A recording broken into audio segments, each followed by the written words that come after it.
A paz do Senhor, meus irmãos. Estamos começando mais uma escola bíblica dominical neste domingo pela manhã, e eu quero começar essa aula com uma oração, não é? Para Deus nos abençoar, que nós possamos aprender essa palavra, que através da vida do nosso professor, através da ação do Espírito Santo sobre nós, possamos crescer em conhecimento e na graça através desse ensinamento. Então, feche seus olhos, vamos orar. Senhor, nosso Deus e nosso Pai, te damos graças. Pai querido, abençoe esse dia, abençoa, Pai, que nós possamos aprender a sua palavra, possamos crescer, nos estruturar em Ti, e que nós possamos, meu Deus, extrair realmente lições preciosas dessa palavra. No nome de Jesus é que eu te peço e agradeço desde já. Eu quero aqui apresentar a você, nós estamos estudando nesse primeiro trimestre de 2023, o tema dessa lição é Aviva a Tua Obra, o chamado das Escrituras ao quebrantamento e ao poder de Deus.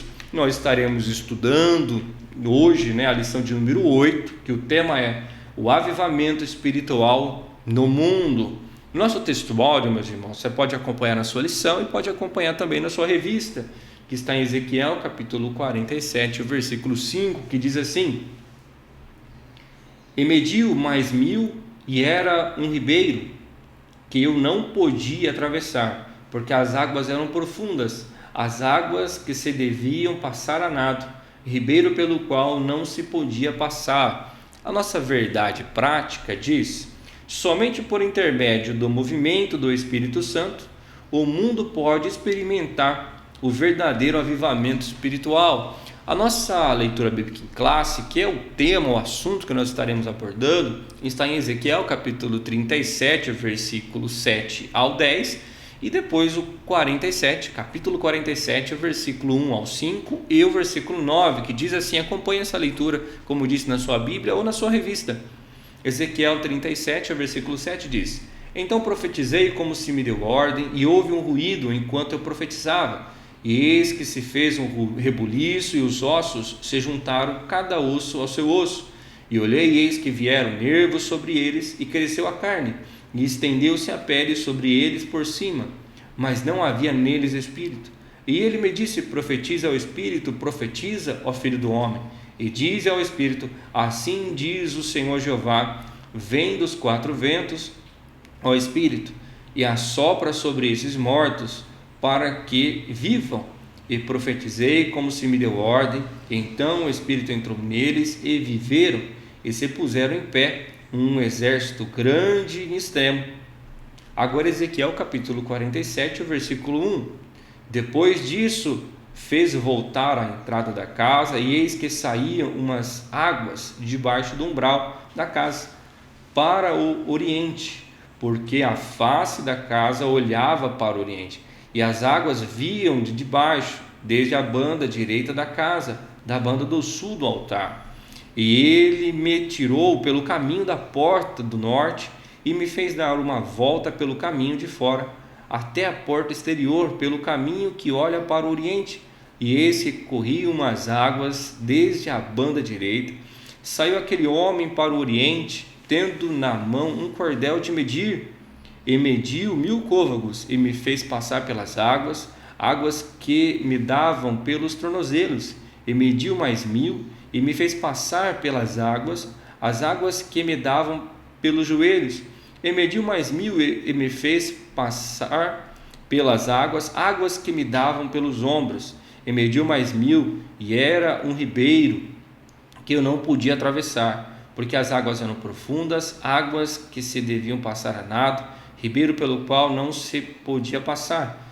E será que toda criatura vivente que vier por onde quer que entrarem, esses 2 ribeiros viverá, e haverá muitíssimo peixe, porque lá chegarão essas águas, e sararão, e viverá tudo por onde quer que entrar este ribeiro. Então, meus irmãos, nessa lição de hoje estaremos estudando sobre esse grande avivamento, no caso anunciado no tempo de Ezequiel, mas vamos ver também nos tempos aqui na Europa, nos Estados Unidos e também aqui no nosso país, irmãos, os grandes avivamentos que aconteceram, e nós estaremos estudando isso junto com o nosso irmão Paulo Kitt, nosso diácono, né, Paulo Kitt. Que Deus possa abençoar a sua vida e fique conosco até o final dessa aula. Meus irmãos, a paz do Senhor, um bom dia, muito bom estar com vocês mais uma vez para juntos nós aprendemos mais uma lição da Escola Bíblica Dominical. Como já foi antecedido, né, o nosso tema, a nossa lição, vamos então à introdução da nossa lição, que diz assim, irmãos: o que Deus fez no tempo de Ezequiel ainda pode fazer atualmente. Ele produziu avivamentos em várias partes do mundo, notadamente no século XVIII e XIX. No século XX, também contemplamos um grande avivamento por intermédio do movimento pentecostal. Cremos que antes da vinda de Jesus para arrebatar a sua igreja, Deus pode despertar um grande avivamento mundial.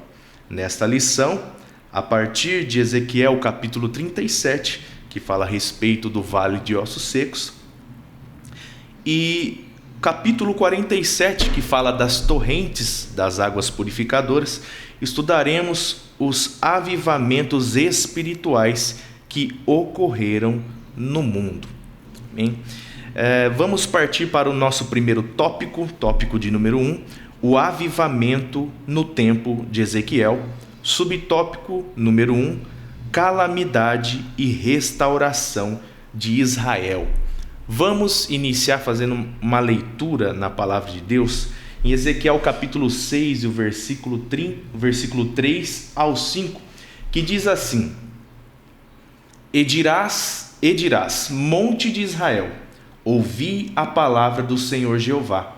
Assim diz o Senhor Jeová aos montes, aos outeiros, aos ribeiros e aos vales: eis que eu, sim, eu mesmo, trarei a espada sobre vós e destruirei os vossos altos, e serão assolados os vossos altares e quebradas as vossas imagens do sol, e derribarei os vossos traspassados diante dos vossos ídolos, e porei os cadáveres dos filhos de Israel diante dos seus ídolos, e espalharei os vossos ossos em redor dos vossos altares. Então nós vemos aqui, irmãos, o momento em que Deus usa o profeta Ezequiel para dizer contra o povo de Israel. E essas palavras que Deus usou através de Ezequiel, nós vemos que são palavras firmes, palavras duras e de condenação. E esse teor de palavra demonstra a situação em que Israel se encontrava. O povo de Israel se encontrava totalmente afastado de Deus, assim revela-nos a palavra, né? Um povo idólatra desde deuses palpáveis até deuses como a carne, como a si mesmos, né? Trocaram Deus, o Senhor dos exércitos, o Criador, o Deus que chamou e levantou Israel como seu povo, trocaram o nosso Senhor por suas próprias vontades, né? Então, nós podemos pegar como exemplo, né, o povo de Israel como aqueles filhos que não têm juízo, que se deixar, vão lá e gastam, destrói tudo que os pais construíram, né? Nós, infelizmente, conhecemos histórias assim, né? Uma família que tem um nome a zelar e que com muito trabalho construiu o seu nome com respeito, com valores, também adquiriu, né, bens, benefícios para a sua família, mas aí vai um filho ou uma filha que não tem juízo e ali começa a gastar tudo, a destruir tudo, a envergonhar o nome da família. E então os pais, né, preocupados, né, com o nome da família, vai lá e paga a dívida que os filhos fizeram, conserta o que os filhos estragaram, né? Tudo por amor, por honra ao nome da família. E assim nós podemos entender que Deus também fez com Israel, né? Israel, entre as as nações que passaram, né, envergonharam o nome de Deus, e para que não permanecesse desta forma, nós podemos confirmar lá em Ezequiel capítulo 36, vamos lá, capítulo 36 e o versículo 21. Ezequiel 36 e o versículo 21, que diz assim: mas eu os poupei por amor do meu santo nome, que a casa de Israel profanou entre as nações por onde foi. Então, para que o nome do Senhor, né, não viesse ser envergonhado, desrespeitado, Deus liberou salvação, né, restauração para o povo de Israel. E ele foi claro: não é porque vocês merecem, né? Não é porque perante mim vocês se encontram aprovados, mas é por amor ao meu santo nome, por honra ao santo nome do Senhor. E nós vemos também a descrição, né, no subtópico de número 2, um vale de ossos secos. Nós vemos a descrição da situação que o povo de Israel se encontrava, né, nessa visão que Deus deu a Ezequiel no vale de ossos secos. Vamos fazer mais uma vez aqui, irmãos, uma analogia, né? Nós sabemos na palavra do Senhor que Lázaro foi um amigo de Jesus Cristo e que ele havia morrido, e que quando Jesus foi encontrar com a sua família, já faziam-se 4 dias que Lázaro estava morto. É certo que pela cultura, né, e pela ciência da época, as pessoas acreditavam que até 3 dias, né, o morto poderia voltar a viver, né, por uma questão física, né, do corpo. Poderia haver ali um momento que a pessoa ainda tinha esperança de voltar a viver. Mas, irmãos, já estava no 4º dia e chegaram a dizer a Jesus: Senhor, o corpo já cheira mal. Então nós entendemos que ao 4º dia o corpo já cheirava mal e já não havia possibilidade nenhuma humana de o corpo voltar à vida, né? E nós vemos na descrição, né, dessa visão do vale de ossos secos. Então, imagina, um corpo de 4 dias já cheira mal, não tem-se nenhuma esperança. O que dizer então, né, de um osso que está há tanto tempo, né, sem vida, esse corpo que está há tanto tempo sem vida? O que dizer de um osso que já se encontra até seco, nem tem nervos, não está mais ligado ao esqueleto? É a descrição que se enquadrava na situação de Israel. Israel se encontrava numa situação em que não tinha mais jeito, não tinha mais solução, né? Mas nós sabemos que para Deus nada é impossível. Para Deus tudo Ele pode fazer. Então Israel se encontrava sem esperança, sem possibilidade, sem jeito, sem solução nenhuma. Mas Deus disse a Israel: profetiza sobre o vale de ossos secos. E Israel, mesmo, e Ezequiel, mesmo diante, né, dessa impossibilidade, né, ele abriu a sua boca e profetizou. E quando ele profetizou, o sobrenatural aconteceu. E o vale, que era de ossos secos, um vale, imagina esqueletos imagina um quebra-cabeça todo embaraçado, né? Uma bagunça, não tinha nem como montar ali de volta os esqueletos nos lugares, né? Mas depois que Ezequiel, com obediência e fé a Deus, profetizou, a palavra do Senhor diz que aquele vale de ossos secos se tornou novamente um exército grande em extremo, ou seja, extremamente grande, não dava para contar, né, aos olhos, à vista dos olhos. Então é o que Deus pode fazer, irmãos, mediante a uma situação de calamidade, né? Deus, através de nós, pode fazer o sobrenatural. E depois nós vemos no subtópico 3 o rio das águas purificadoras, outro exemplo que Deus estava dando ali do que Ele iria fazer com o povo de Israel, né? Em Ezequiel capítulo 47 e o versículo 12, diz assim: e junto do ribeiro, à sua margem, de uma e de outra banda, subirá toda a sorte de árvore que dá fruto para se comer. Não cairá sua folha, nem perecerá o seu fruto. Nos seus meses produzirá novos frutos, porque as suas águas saem do santuário, e o seu fruto servirá de alimento, e a sua folha de remédio. Nós sabemos que na palavra do Senhor, pela Bíblia, nós vemos o significado da água. A água ela é usada em muitos momentos na Bíblia como exemplo de abundância, de vida, de sustento, de purificação. Então, Deus fala ali, através da passagem do capítulo 47, as torrentes das águas purificadoras, que Israel receberá vida e vida com abundância. Quando se fala com abundância, é que não falta, é que não precisa economizar, são providências sem preocupação em haver falta no amanhã. Então Deus agirá com poder sobre Israel.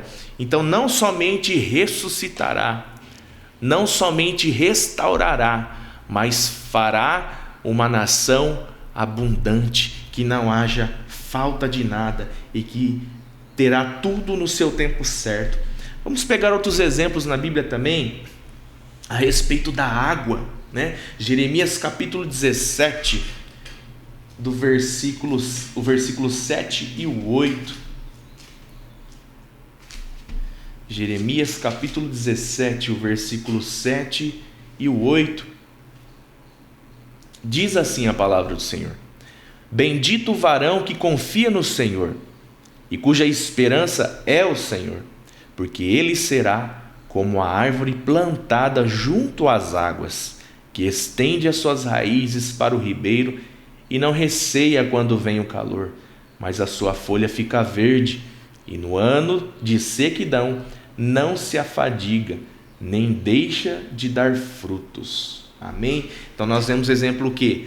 A árvore que está plantada junto ao ribeiro, ainda que venha seca, ainda que venha o momento da falta de chuva, ela nunca deixará de dar o seu fruto, ela nunca perderá o teu sustento, ela nunca morrerá. Então Deus estava falando mais do que vida, Deus está falando de vida em abundância. Em João capítulo 4, versículo 14, outra passagem também muito conhecida de Jesus, da mulher samaritana. Jesus aproveita aquela situação que a mulher estava pegando água no poço e ali fala com ela. João capítulo 4, versículo 14, Jesus diz assim: mas aquele que beber da água que eu lhe der nunca terá sede, porque a água que eu lhe der se fará nele uma fonte de água a jorrar para a vida eterna. É uma fonte inesgotável. Então Deus não está falando simplesmente, irmãos, de uma providência momentânea.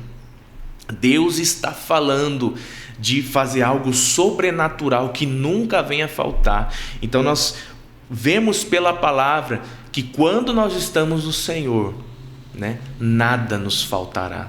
Salmos número 23, se o Senhor for o nosso pastor, nada nos faltará. E era o que Deus estava prometendo para Israel. E Ezequiel diz na sua visão, que cada vez que ele andava mais à frente daquele ribeiro, mais fundo ficava, a ponto de não dar pé. E ele diz também que o ribeiro ele era tão fundo que para atravessar tinha que ser a nado, ou seja, não dava para atravessar andando, porque submergia ele. E era o que Deus estava prometendo fazer ao povo, um avivamento, uma restauração. Então, mediante esses exemplos que nós tivemos do vale de ossos secos, da torrente das águas purificadoras, vamos então, irmãos, a ver o que Deus fez, né, no mundo, né, depois do que ele também já tinha feito com Israel. Finalizando esse tópico de número 1, a sinopse 1 diz assim: o vale de ossos secos e as águas purificadoras são duas imagens que revelam como Deus pode avivar o seu povo. Então, irmãos, Deus, somente Deus, pode avivar o povo.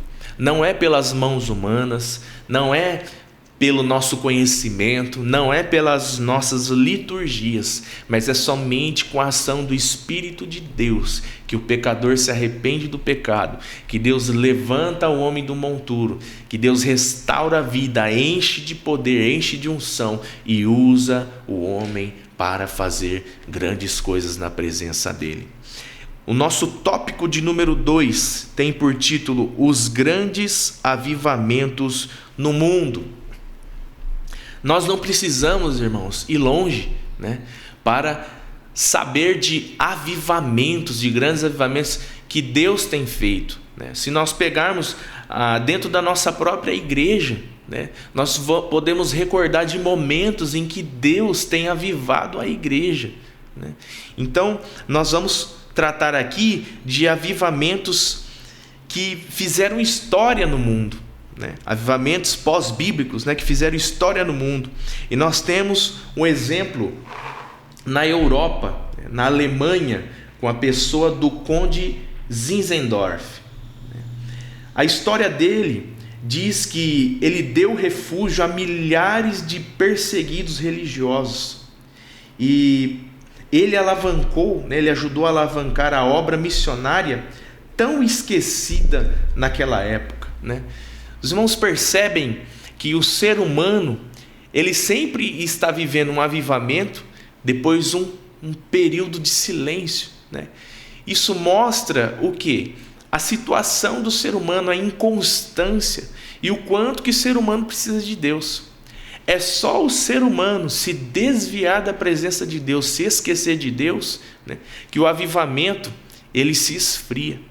E nós devemos, irmãos, então tomar cuidado para que isso não venha acontecer nas nossas vidas. Então o povo da Alemanha estava vivendo um momento de frieza espiritual, né, onde o povo tinha se esquecido de Deus. E esse conde, né, Zinzendorf, ele sentiu a necessidade de fazer algo. Na sua história, né, na sua biografia, diz que em certo momento da sua vida, ele viu um quadro onde tinha Jesus Cristo pendurado, uma coroa de espinhos, e uma frase escrita embaixo, nesse sentido, né, não especificamente dessa forma, mas nesse sentido, né? Morri por ti, morri por sua causa, e o que fazes tu por mim? A história, a sua biografia diz que isso tocou muito ao seu coração, a ponto dele se sentir cobrado de fazer algo, porque ele reconheceu que Jesus morreu por ele. O que ele estava fazendo por Cristo, né, na sua geração, na sua nação. Então isso fez com que ele se levantasse e através de uma só pessoa, né, através dele iniciou-se um grande trabalho, né? E como nós já dissemos aqui, né, através da vida dele, ele deu refúgio a milhares de perseguidos religiosos, alavancou a obra missionária tão esquecida naquela época, e ele enviou mais de 200 missionários em todos os continentes do globo terrestre. Os irmãos percebem? Através de uma pessoa inicia-se um grande avivamento. Nós vemos também outros exemplos na Inglaterra. Vamos pegar na nossa lição, letra de número B. Por volta de 1740, John Wesley, né, tão conhecido John Wesley, e Charles Wesley e George Whitefield atuaram com grande fervor missionário. Buscaram o poder de Deus, a unção do Espírito, e pregaram contra o formalismo sem poder das igrejas daquele tempo. Um grande avivamento desceu sobre a nação inglesa. Então, através desses irmãos, eles estavam vendo um momento em que o povo estava vivendo num formalismo, ou seja, numa religiosidade, né? É o povo que só seguia costumes, só seguia um método, mas não havia ação do Espírito Santo. E nós sabemos que o cristão sem o Espírito Santo de Deus, ele não pode fazer nada, ele não pode viver nada novo, né? Jesus disse: em mim nada podeis fazer. Então o povo estava vivendo uma religiosidade, faltava a prática cristã. Então Deus usa esses irmãos para voltar a ensinar, e não somente ensinar, mas a viver, a praticar o que eles estavam aprendendo na palavra do Senhor. E isso trouxe um grande avivamento sobre a nação inglesa. Na letra C, no país de Gales, nós vemos também um grande movimento através de Deus, né, no país de Gales, através de Evans Roberts. Imagine, irmãos, um adolescente de 13 anos recebeu uma visão de Deus, de um grande avivamento. E esse adolescente de 13 anos chegou até seus amigos, contou esse grande avivamento e disse para eles: mas isso não acontecerá, né, se nós não abandonarmos a prática do pecado. E esses amigos se ajuntaram com ele, abandonaram, irmãos, a prática do pecado, e através de um adolescente iniciou-se um grande avivamento no país de Gales. Irmãos, se Deus pode usar até um adolescente, imagina o que Ele pode fazer com uma nação, com uma igreja, com uma família, né? Então, mais um grande exemplo que nós temos aqui de um avivamento. E depois nós seguimos o subtópico 2, né, nos Estados Unidos, e também seguindo o subtópico 3, né, falando a respeito das raízes do avivamento pentecostal. Os Estados Unidos, irmãos, o exemplo que é citado aqui, fala da época, né, em que o país, né, em 1900, estava vivendo um grande momento de diferenças, né, de racismo. E se tem uma coisa, né, que separa as pessoas umas das outras, né, que desarma uma nação, é a diferença, né, é a falta de igualdade. E os Estados Unidos estava vivendo um grande individualismo racial, né? Se nós pegarmos pela história, nós vemos, é muito triste, né? Foi muito triste. Imagina você ir num lugar público, onde tem um banheiro, e ali tinha banheiro para negros e banheiro para brancos. Imagina você ir num bebedouro, e naquele bebedouro tinha um bebedouro para negros e um para brancos, e assim vice-versa, né? Havia prioridades para os brancos, desigualdade para os negros. E nós vemos claramente então a falta, né, do Espírito Santo de Deus, a falta de Deus no meio do povo. E mesmo, irmãos, mediante a essa situação, né, Deus levanta um homem chamado Charles Fox Parham, e através dele, né, inicia-se um movimento chamado Movimento de Fé Apostólica. E a história diz que ele era um obreiro, mas ele era leigo, né? Ou seja, não era um homem que tinha grande conhecimento, que era doutor, mas ele era um homem que tinha fé. Ele era um homem que pregava a palavra de Deus. Irmãos, se tem uma coisa que nós precisamos ter com prioridade para sermos usados com Deus, primeiramente é fé. É fé. Se nós não cremos em Deus, se nós não cremos que Deus pode fazer o impossível, nós não estamos prontos para sermos usados por Ele. E foi, irmãos, através da fé que um adolescente, que homens estudados ou leigos foram usados por Deus para mover nações. E através de Charles Fox Parham, Deus iniciou um movimento, né, de fé apostólica no meio dos americanos. E essa obra ela foi crescendo. Foi fundado o Instituto Bíblico Bethel College, né, que é o Colégio Bethel, na cidade de Topeka, no Kansas, nos Estados Unidos. E os alunos estudaram Atos 2, onde fala, né, da manifestação do Espírito Santo através da promessa de Jesus Cristo antes de ascender aos céus, e isso fez com que eles tivessem a experiência do batismo no Espírito Santo, né? O cumprimento da promessa de Atos, né, começou a alcançar a vida daqueles estudantes.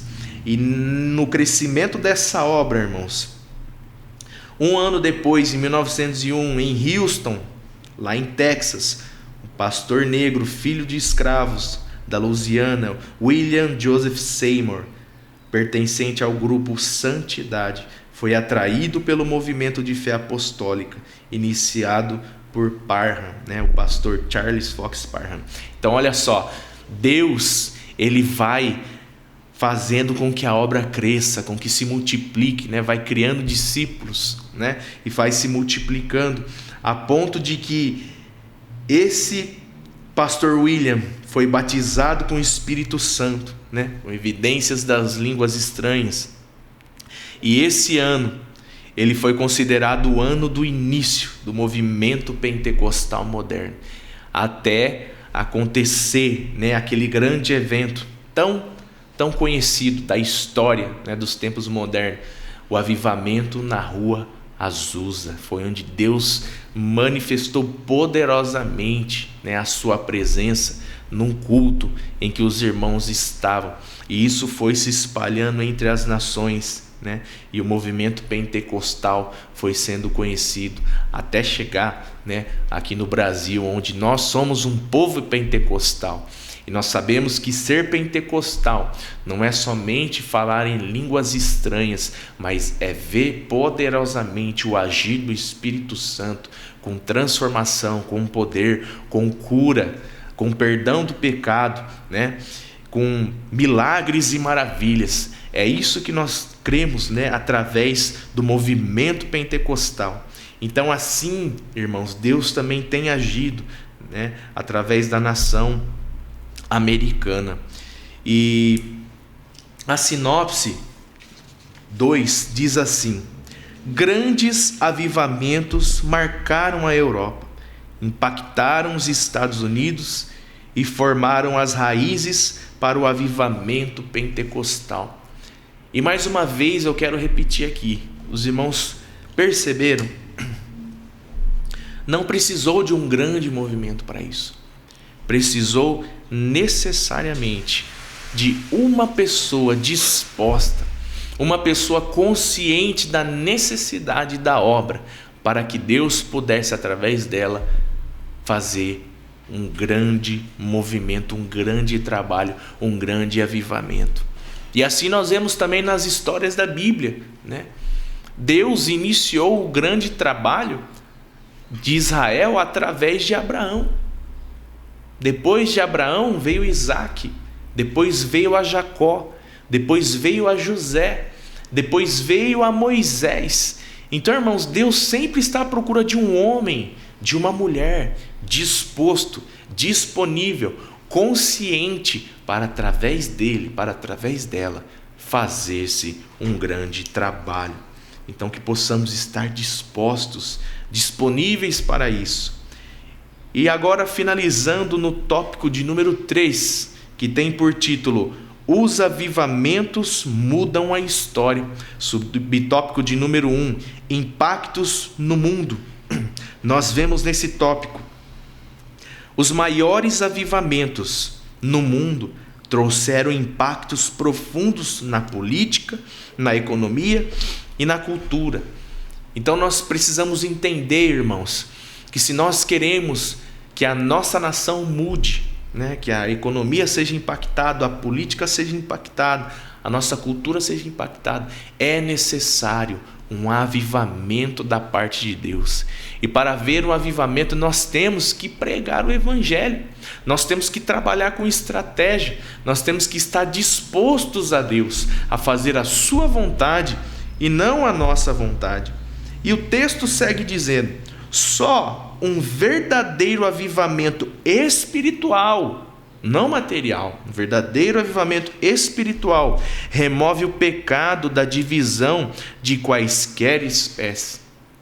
Então, irmãos, a falta do avivamento causa também, nós podemos ver aqui na lição, através da lição, a divisão entre nós, a divisão entre o povo, né? Por isso que nós vemos a cada dia, né, cada vez aumentando mais e mais números de denominações, né? Portas, cada dia mais uma esquina, uma porta aberta.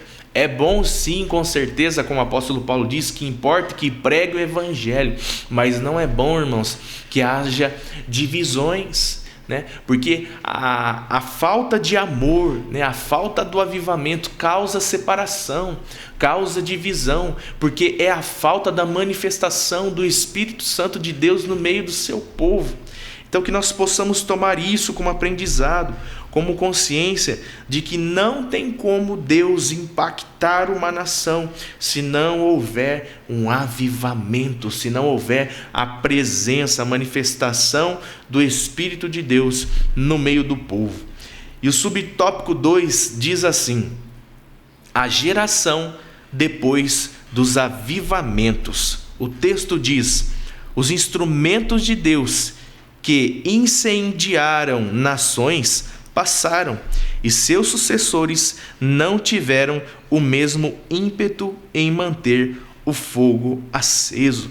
Então, como nós já comentamos, os irmãos percebem na história humana, né, desde lá de Gênesis, nós vemos que Deus ele inicia um grande trabalho usando pessoas, mas depois as gerações vão passando e parece que sempre vai oscilando, né?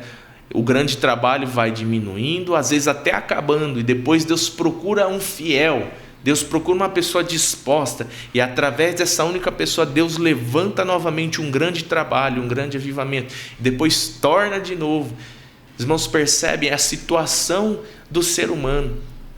Israel, Deus usou tantos profetas para falar com Israel, a ponto de que o próprio Jesus Cristo diz, quando estava aqui na terra: Jerusalém, Jerusalém, que mata os profetas, quantas vezes eu quis te ajuntar, como uma mãe galinha faz com seus pintainhos embaixo das suas asas, mas vocês mataram os meus profetas, vocês negaram os meus profetas, vocês desprezaram a minha palavra, a ponto de que chegou um momento que Deus não usou mais nenhum profeta para falar com Israel, e ficou uma média de 400 anos. Os irmãos pararam para imaginar o que é Deus ficar 400 anos sem falar com o povo, irmãos? Quantas gerações passaram sem ouvir a voz de Deus? Tudo isso por causa da desobediência, tudo isso por causa da ignorância, do orgulho, do pecado, do ser humano não quebrantar o teu coração e deixar com que Deus viesse falar, com que Deus viesse fazer. Então que possamos tomar isso, irmãos, como exemplo para as nossas vidas, e possamos fazer como Isaías fez, Isaías 6, ele ali vê, ele tem uma visão, ele vê Deus no seu alto e sublime trono, e ele vê a glória de Deus, e ele cai sobre os seus pés, porque vendo a glória de Deus, ele falou: Senhor, ai de mim, que habito no meio de um povo de impuros lábios, e ai de mim também que tenho impuros lábios. Mas aí a palavra do Senhor diz que um anjo com uma tenaz pega uma brasa ardente do altar, vai lá e toca a boca de Isaías, purifica o seu pecado. E depois de purificar o seu pecado, olha como que Deus é. Ele diz: a quem enviarei? E quem há de ir por nós? E Isaías ali, ele vê a necessidade e ele se dispõe, mesmo habitando no meio de um povo de impuros lábios, sabendo da situação do povo de Israel, ele se dispõe, ele diz: eis-me aqui, Senhor, envia-me a mim. Então, irmãos, que nós possamos fazer isso, que não seja o seu pecado, que não seja as suas limitações, que não seja as nossas limitações, mas que possamos entender que há um Deus poderoso para transformar a nossa vida e nos capacitar para a sua boa obra. Há um Deus perdoador que nos ama, para que, se com sinceridade nos arrependermos, Ele venha nos perdoar, nos transformar e nos reavivar. Possamos entender isso, meus irmãos. E o final do texto diz assim: Mais do que nunca, precisamos sentir a mesma necessidade que esses homens de Deus sentiram em seus tempos para buscar um verdadeiro avivamento espiritual nas igrejas da atualidade. O Espírito Santo deseja avivar o seu povo. Então, irmãos, finalizando, Deus ele precisa apenas de uma pessoa para usar. Quem sabe essa pessoa pode não ser você, pode não ser eu. Não precisamos pensar na grande proporção. Se olharmos para a multidão de pessoas que tem o Brasil, nós nunca vamos pregar a palavra de Deus, nós nunca vamos fazer um ato na obra do Senhor. Mas se nós imaginarmos que Deus pode nos usar e que possamos ser uma gota do grande oceano que Deus pode transbordar nessa nação, irmãos, Deus pode agir poderosamente nas nossas vidas e nos usar com poder. Não venhamos pensar na quantidade de pessoas que ainda têm que ser alcançadas, mas venhamos pensar que Deus pode usar a nós e que no tempo que Ele quiser, Ele vai alcançar toda a nação. Ele vai alcançar todos os necessitados. Então, abra o teu coração.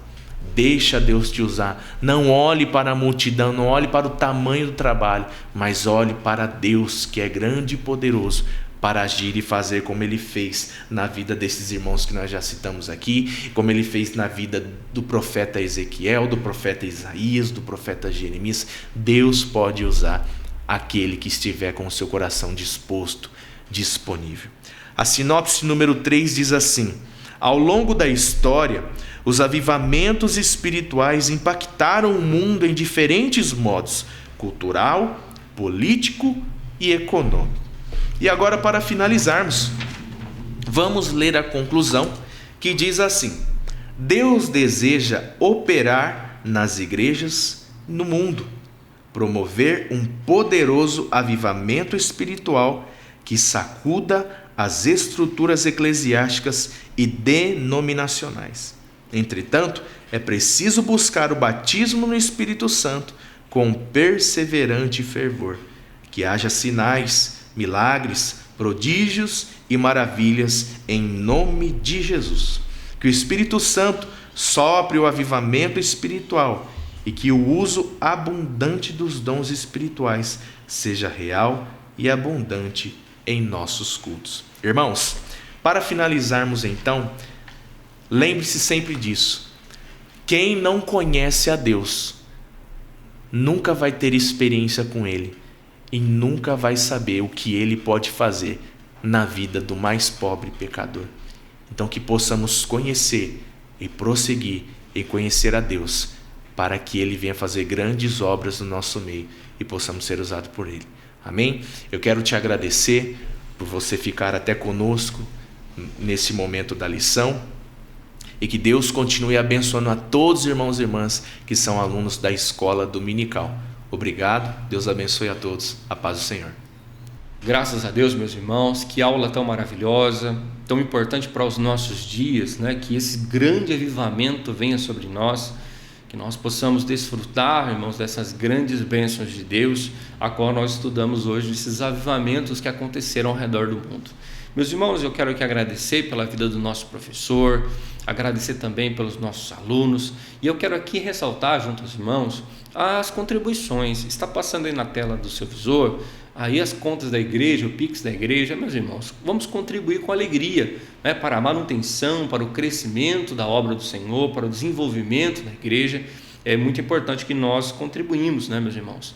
Também quero aqui ressaltar junto aos irmãos os horários dos nossos cultos. Nós temos aqui na nossa igreja sede, meus irmãos, às terças-feiras e quinta-feira, o culto às 19h30 e no domingo às 19 horas. Você é nosso convidado a estar conosco aqui na nossa igreja sede para estar louvando e engrandecendo o nome do Senhor. Também nas nossas congregações, meus irmãos, nós temos o culto às quartas, quintas e sextas-feiras às 19h30 e no domingo às 19 horas. Você é nosso convidado para estar conosco. Tem uma igreja pertinho da sua casa, temos aí cada bairro praticamente uma igreja, e isso aí pode contribuir para que você esteja conosco né, para que você possa estar louvando e engrandecendo o nome do Senhor. Eu quero mais uma vez agradecer, meus irmãos, a todos os alunos, agradecer aos professores, que Deus possa abençoar as nossas vidas, toda a nossa equipe técnica aqui presente. E, meus irmãos, eu quero encerrar com uma oração. Convido a você a fechar os seus olhos, vamos agradecer a Deus e pedindo a Deus que esses grandes avivamentos aconteçam nas nossas vidas, não é? Bênção para nós. Feche seus olhos. Senhor nosso Deus e nosso Pai, nós te damos graça. Te louvamos, Senhor, te engrandecemos. Fica conosco, nos ajuda, que o nosso coração, a nossa vida esteja avivada, Senhor, possamos desfrutar desses grandes avivamentos, ó Pai, que o Senhor fez no mundo, que possamos também experimentá-los aqui na nossa vida. Fica conosco, Senhor, abençoando esse dia. Pai querido, abençoa toda a tua igreja, Senhor, abençoa nossos alunos, professores, toda a nossa equipe técnica, as nossas vidas, nossos pastores. Fica conosco, Pai, no nome de Jesus que eu te peço, eu te agradeço desde já. Amém. Que Deus te abençoe e até a próxima aula.